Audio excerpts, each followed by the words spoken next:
Paul-Éric Blanc-Rue. Vous êtes, attendez, une définition d'abord, vous êtes président du cercle zététique. Oui, qui vient du grec zétan, qui signifie chercher. On est un petit peu en France, les X-Files ou les Ghostbusters français, moins les monstres gluants ou les petits gris, si vous voulez. On essaie de mener des investigations de manière critique et scientifique sur un plan paranormal ou pseudo-paranormal, parce que pour l'instant, comme j'aurais certainement l'occasion de le dire, ça fait quelques années qu'on étudie ces genres de phénomènes et on n'a encore rien vu venir. Alors, je veux dire simplement qu'il y a deux ethnologues sur le plateau qui parleront. Il y a également Henri Brock qui est en direct de Nice, qui est lui-même physicien ou prof de physique, qui fait partie du cercle zététique. Vous interviendrez. Mais avouez, non, je vais vous poser une question. Je vais vous poser une question. Oui, je vous en prie. Et aussi au docteur Aulas. Avouez quand même que ce témoignage est troublant. Mais... Alors moi j'aimerais... Je vous repasse la parole tout de suite, cher ami. Donc non, voilà, je vous ai ramené ce qu'on appelle un steak dans le langage, disons, des magnétiseurs. Alors, je ne sais pas un steak magnétisé, dans le langage des magnétiseurs, ou un steak momifié. Alors certaines personnes, certains magnétiseurs prétendent que par le pouvoir de leurs mains, ils arrivent à combattre les microbes et donc à empêcher que cette viande se putréfie. Alors ce qui est intéressant, c'est que dans les années 60, il y a même un guérisseur qui était attaqué par la justice et qui est allé donc devant le tribunal en disant, voyez, moi j'arrive à faire ça, c'est-à-dire un steak comme ça, j'impose mes mains pendant plusieurs jours dessus et il ne se putréfie pas, il n'a pas d'odeur, il n'y a rien. Alors, au cercle zététique, on a tenté l'expérience. Zététique, pas diététique, hein. Ah non, ça se voit, non, d'autres, hein. Zététique.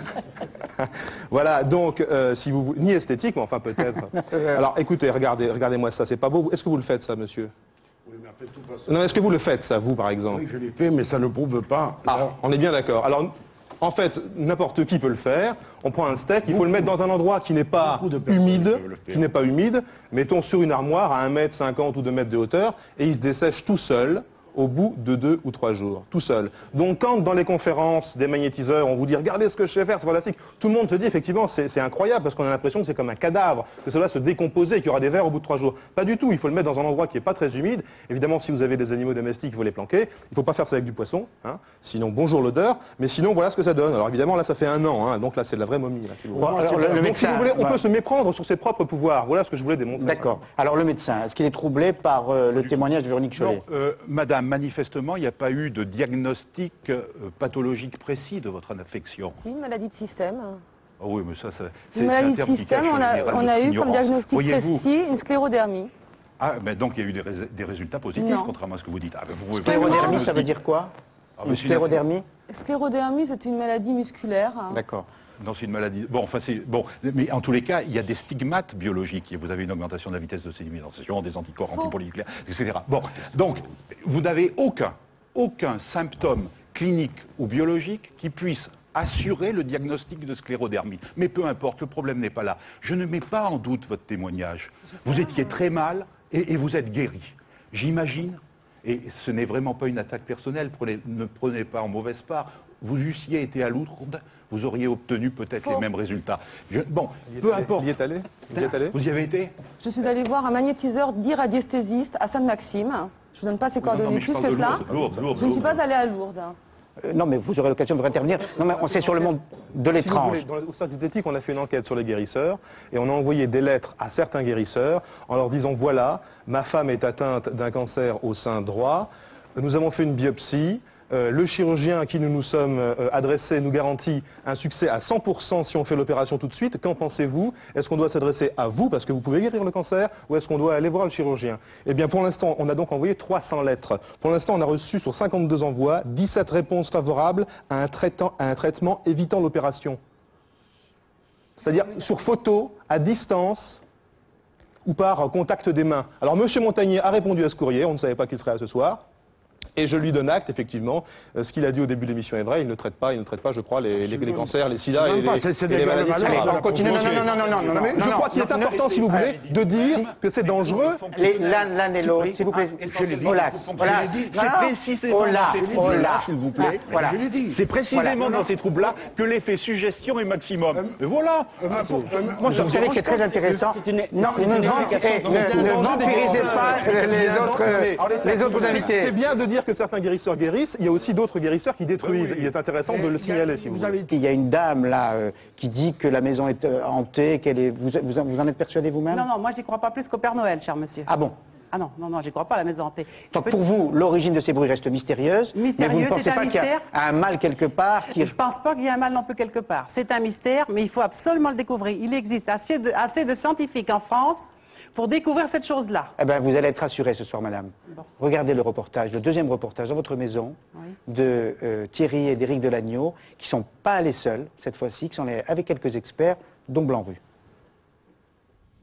Paul-Éric Blanc-Rue a des doutes. Normal, c'est même devenu sa profession. Ancien historien passionné de science, il lutte contre l'irrationnel et cherche des explications à tout, partout. Ah oui, d'accord, oui, ok, d'accord. Des os, d'accord. Il en est à sa 25e maison hantée. Mais cette fois-ci, il est aidé par 2 spéléologues. Tout de suite, il est attiré par une maison inhabitée dont les ponces sont également propriétaires. Là aussi, il y aurait des bruits.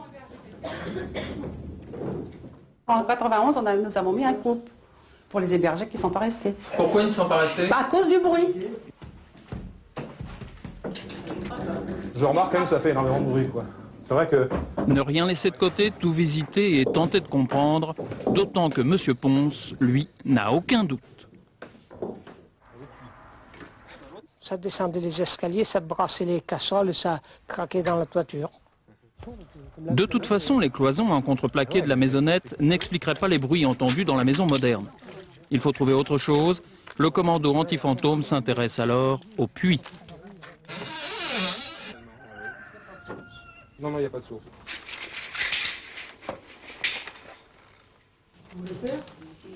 On va quand même mesurer la profondeur de l'eau.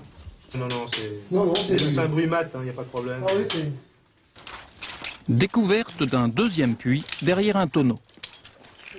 Mais Henri Ponce, lui, reste perplexe. À votre connaissance, est-ce qu'il y a beaucoup de cavités en dessous? Non, a priori, je pense qu'il n'y en a pas de connu au niveau spéléologie. Hein. Pas de grandes cavités, mais des petites, en terrain calcaire et très humide. Voilà la première piste sérieuse, l'écoulement des eaux. Très certainement, la source ici, elle passe près de la maison, vous voyez. Donc quand il y a des crues ou des décrues, peut-être que ça fait un problème de siphon et que ça fait donc trembler les murs, c'est pas impossible du tout. D'autant que cette hypothèse nous est confirmée à Poitiers par un géologue du bureau de recherche géologique et minière. On peut proposer une explication plus scientifique des cavités. Bon, peut-être pas des grandes cavités comme on voit des grottes, mais des petites cavités.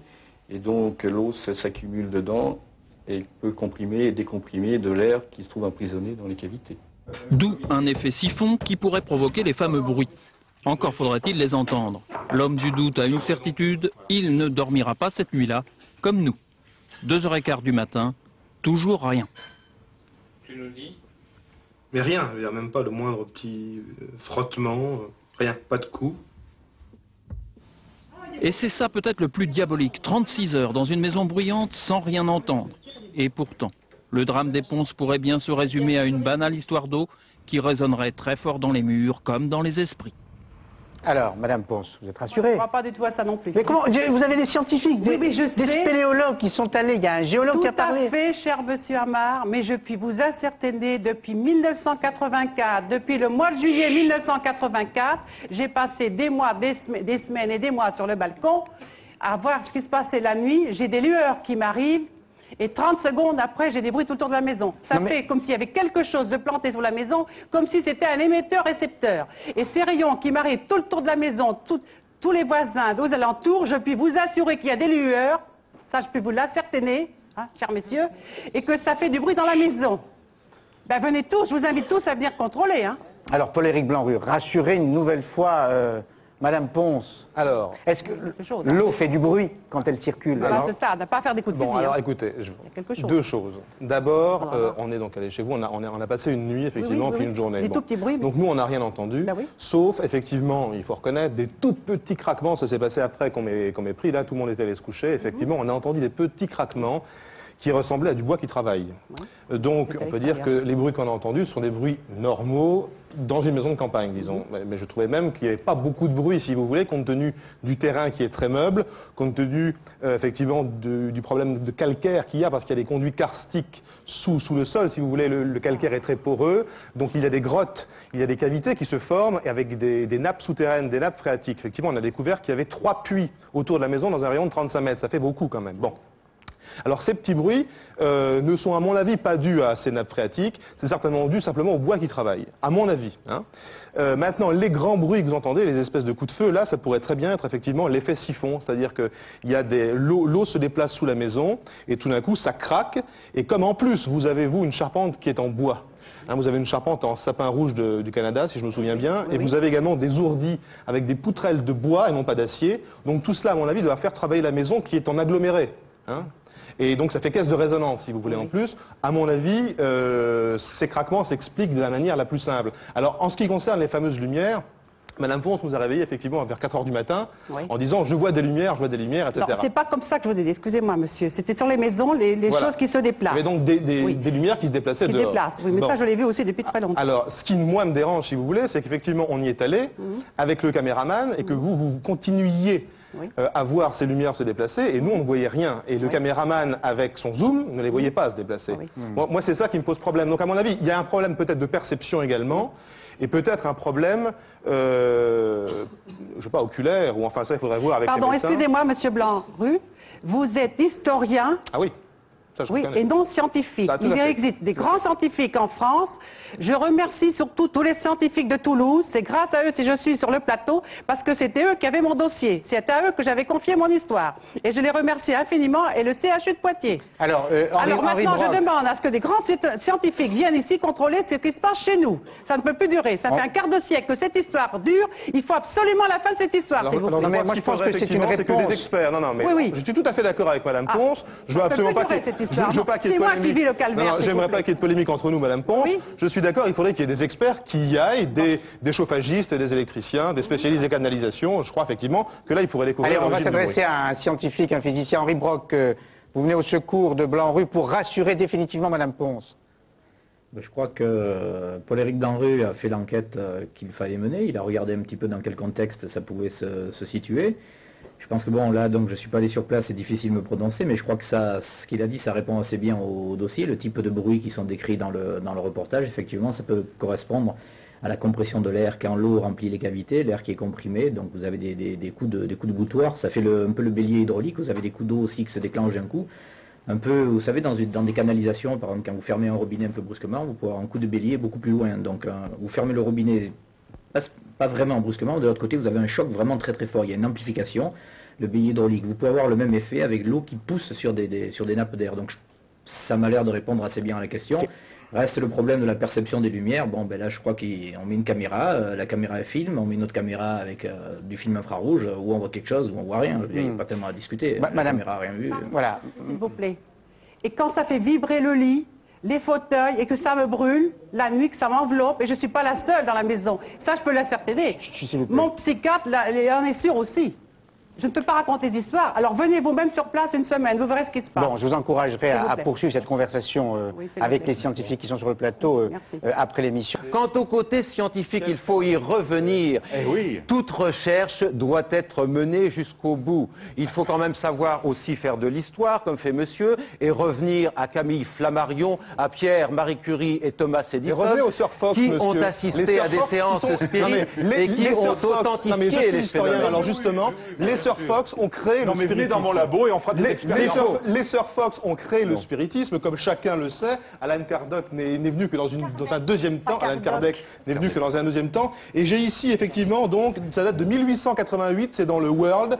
Et il y a l'aveu de Margaret Fox, donc, qui déclare publiquement que le spiritisme est une mystification de la pire espèce. Elle dit « J'ai bon espoir que cette déclaration venant solennellement de moi, la première et celle qui a connu le plus grand succès dans cette tromperie, brisera la force de la croissance rapide. Ce ne sont pas les sœurs Fox qui ont créé le spiritisme. Elle s'est plantée évidemment parce que ça a continué. Mais enfin, elle a évidemment créé le spiritisme en Amérique. Ça a traversé l'Atlantique par la suite. Mais non, mais c'est vous. Écoutez, monsieur, regardez les dates un petit peu. Même il ne se passe rien. Alors c'est quoi? C'est les fantômes qui sont farceurs? Est-ce que je pourrais m'exprimer 2 minutes, s'il vous plaît? Jusqu'à présent, la soirée s'est bien déroulée. À partir du moment où l'on parle de spiritisme, on voit les esprits qui s'échauffent. Normal. Esprit Oui, critique, mais je es-tu là? parle des Esprit vôtres, critique, es-tu messieurs. là? Je parle des vôtres. Il ne faut pas oublier une chose, c'est que les esprits existent et que des scientifiques, comme l'a très bien dit Jacques Pécat à l'instant, s'y sont intéressés. Ce n'étaient quand même pas des doux rêveurs. Nous avons cité Thomas Edison, nous avons cité Camille Flammarion, et notamment nous pouvons citer aussi Sir William Crookes, qui était membre quand même de l'Académie des sciences anglaises. Il était amoureux de son médium. Voilà, voyons, mais c'est bien. Ce que je voudrais dire, c'est que ces hommes, pendant des dizaines d'années, se sont intéressés en toute sincérité parce que c'était des vrais chercheurs. Ils n'avaient pas peur d'aller au fond des choses et de se remettre en question.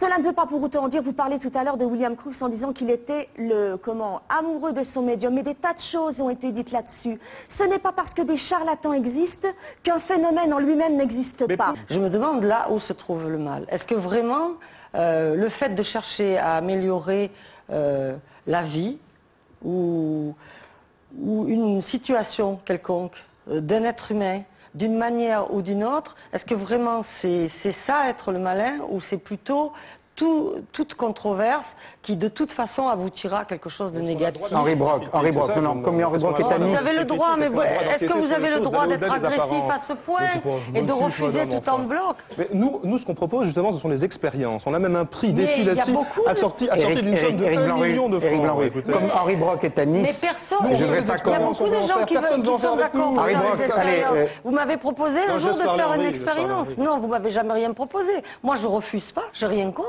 Nous avons fait des expériences devant des gens de votre valeur scientifique, et peut-être même au-delà de votre valeur scientifique, qui ont attesté de ces phénomènes. Qui? À une époque avec des noms, des dates. Allez, oui, parce qu'il vous faut des noms sérieux. Vous avez dit qu'il est plus compétent qu'Henri Brock. Alors qui? Allez-y, dites-moi qui. Oh voilà, c'est facile. Ah bah allez-y.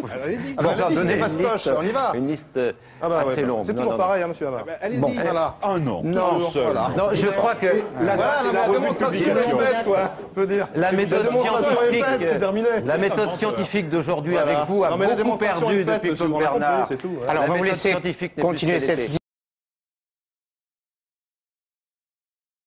La conclusion finalement assez logique, quoi. On pratique une photo et puis si on a envie d'y croire, on y croit. C'est ce qu'on disait tout à l'heure, c'est vraiment la force de la pensée. Ah bah absolument. Alors justement, Julie, vous avez avec nous, vous nous faites rencontrer un spécialiste des... Non, pas un fantôme, quelqu'un qui connaît bien les fantômes. Oui, je vous présente Paul-Éric Blanru, qui est historien, qui est également président du Cercle de la Zététique, dont est également membre Henri Brock. Et vous êtes également Zététique, ça veut dire très sceptique. Hein, voilà. Non, zététique, ça veut dire chercheur, tout simplement. Ah bon, voilà. Et donc, Paul-Éric Blanru est également chasseur de fantômes et connaît bien tous les phénomènes liés aux apparitions de fantômes. Alors, vous allez nous dire... Déjà, Virginie, vous y croyez aux fantômes? Non, pas du tout. Non, dites-elle en pensant. Je ne veux plus rien dire. Le fantôme, étymologiquement parlant, ça veut dire illusion. Hein, ça vient de fantasmagorie, de fantasme, si vous voulez. Donc, au départ, c'est déjà très spectral et très incertain, si vous voulez, très immatériel, en fait. Fantôme, on pense à un revenant. Alors, c'est pas la même chose. Le fantôme, en fait, peut se déplacer un peu partout, théoriquement, naturellement. Là, je vous parle de la théorie. Le fantôme peut se déplacer partout, alors que le revenant, en général, revient uniquement dans le local où il est mort. Hein, parce que l'ordre social a été brisé, ou l'ordre naturel a été brisé, donc il est mort de mort brutale, dans un lieu précis, et donc il revient pour se faire racheter, ou pour, éventuellement, s'il a été assassiné, confondre son assassin, etc. D'accord, donc voilà. C'est différent. C'est pas exactement pareil. Alors pourquoi on croit autant aux fantômes? Pourquoi c'est une croyance tellement répandue? C'est une croyance, en fait, qui se fond dans l'humanité, c'est-à-dire que dans les grottes préhistoriques, à partir du moment où on convoque, où on fait des dessins pour convoquer les esprits, c'est déjà un petit peu faire revenir des revenants ou des fantômes. Donc ça remonte déjà à l'époque préhistorique. Ah bah ça remonte, c'est aussi vieux que l'humanité, et je dirais presque que la crédulité, en fait. Est-ce qu'il y a un portrait type de la maison dans laquelle revient un fantôme? Un portrait type, oui. La maison hantée. En général, ce sont des vieilles pierres, ça se passe dans la campagne, c'est plutôt un phénomène rural, c'est-à-dire que ça se dégrade un petit peu avec les villes, pour une raison assez simple, c'est que dans la ville, en fait, on peut incriminer immédiatement quand on a un bruit bizarre le voisin, et que dans la campagne, c'est beaucoup plus difficile. Ah, ça c'est clair. Voilà. Oui. Donc ça se passe toujours en race campagne. Ça se passe pas toujours, mais très souvent en race campagne, naturellement. Et quand vous traquez un fantôme, vous, les Ghostbusters vous appellent comme ça, comment procédez-vous? Nous, enfin en tout cas moi, du cercle d'esthétique, si vous voulez, j'essaie de dédramatiser les choses. Donc je ne me présente pas comme un démystificateur, mais plutôt comme un conseiller ou comme quelqu'un qui veut expliquer. Oui. Donc j'y vais les mains dans les poches. Parce qu'on vous appelle pour ça. Oui, il y a un fantôme absolument. chez moi. C'est votre métier. Ah non, pas du tout. Non, vous êtes fantomologue. Si vous voulez. Fantasmologue aussi peut-être. Et alors donc je m'y rends les mains dans les poches et j'essaie de discuter et de voir à peu de choses près toutes les possibilités qu'il y a pour les bruits, pour les lueurs étranges, pour les déplacements d'objets. Moi j'ai une devise, si vous voulez, c'est qu'on ne peut commencer à parler ou à évoquer le surnaturel qu'à partir du moment où toutes les explications naturelles ont été éliminées. Donc ça demande du boulot. Bien sûr, moi j'y vais, je vous dis les mains dans les poches, mais je fais venir avec moi, si besoin, et des électriciens, des chauffagistes, des plombiers, mais surtout pas l'exorciste. Est-ce que vous avez déjà été confronté à des phénomènes étranges que vous n'avez pas pu élucider? Pas jusqu'à présent. Jamais. Pas jusqu'à présent. Dans des phénomènes étranges, oui. Beaucoup de phénomènes étranges en parole, comme au téléphone. Et bien, par exemple, on me disait qu'une lessiveuse se promenait toute seule dans une cave, et puis nous, on s'est pointé, mais il n'y avait rien de particulier. Bon, surtout le monde, c'est qu'une machine à laver se balade une fois qu'elle est... mais non, elle était branchée, donc théoriquement, elle aurait dû rester calme, si vous voulez. Bon, voilà. Mais en général, c'est quoi alors les fantômes? Une fois que vous avez démasqué les fantômes, ça se révèle être des causes naturelles de donc quel souvent, type? ces fantômes, entre guillemets, bien sûr, hein, ce sont des bruits, encore une fois. Donc il y a tous les bruits de la maison, si vous voulez, naturels, auxquels les gens ne pensent pas, parce que les gens, souvent, qui nous appellent, ont des problèmes personnels de santé avec leur famille, au travail, etc. Comme par hasard. Voilà. Alors, ils n'ont plus tout leur bon sens ou tout leur sens commun, ce qui fait que le petit détail sur lequel d'habitude nous on va buter immédiatement, on va dire bah mais c'est ça l'explication, c'est un rongeur ou c'est un rat ou c'est bon. Eux ne le voient pas tout de suite. Donc nous on les oriente là-dessus. Il y a également les défauts de construction des maisons. Et dans la moitié des cas, moi j'ai vu, ce sont les gens du cru qui ont bâti eux-mêmes leur maison. Et ils sont pas architectes. Alors évidemment il y a des défauts de construction. Je me rappelle une maison qu'on avait fait il n'y a pas très très longtemps. Quand on tapait dans la cave, si vous voulez, ça résonnait au grenier. Donc c'était la maison des 3 petits cochons. Hein. On soufflait dessus et hop, voilà. Alors Paul-Éric Blanc-Rue, vous avez écrit un livre qui démystifie l'histoire du Saint-Suaire de Turin, et pour toutes les histoires de fantômes, on pourra se procurer dès septembre dans toutes les librairies un livre qui s'appelle Le Grand Bazar du Surnaturel. Voilà. Merci Julie. Merci à vous Paul-Éric.